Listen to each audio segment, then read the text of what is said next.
പക്ഷെ ഞങ്ങൾ ആവശ്യപ്പെടുന്നത് എന്താണെന്നറിയോ, ഈ റിപ്പോർട്ടിൻ്റെ പൂർണ്ണരൂപം മുഴുവൻ പേരുകളും വെളിയിൽ വരാനുള്ളൊരു സാഹചര്യം ഉണ്ടാവട്ടെ. കാരണം മുഴുവൻ പേരുകളും വെളിയിൽ വരുമ്പോൾ അത് എത്ര വലിയ പേരുകളാണ്, അത് വെളിയിൽ വന്നു കഴിഞ്ഞാൽ ഉള്ള ഒരു സംഗതി എന്ന് പറയുന്നത് അപ്പോൾ ഒരു ഡയലോഗ് ഓപ്പണാണ് അല്ലേ. അവർക്കും പറയാൻ ചിലത് കാണും.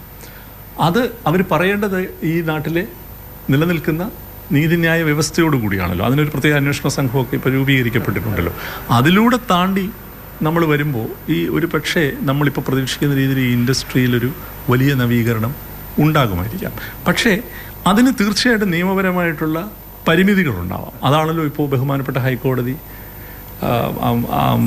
അതെ അത് പരിശോധിച്ചുകൊണ്ടിരിക്കുന്നത്. അപ്പോൾ ഹൈക്കോടതിയുടെ തീരുമാനം എന്തായാലും നമ്മൾ സ്വീകരിക്കുക എന്നുള്ളതാണ്. പക്ഷേ ഇതിനകത്ത് ഞങ്ങൾ ഉറച്ചു വിശ്വസിക്കുന്നത് അങ്ങനെ പേരുകൾ ഉണ്ടെങ്കിൽ നമ്മൾ ഊഹാപോഹങ്ങൾക്ക് വിടേണ്ട കാര്യമില്ലല്ലോ.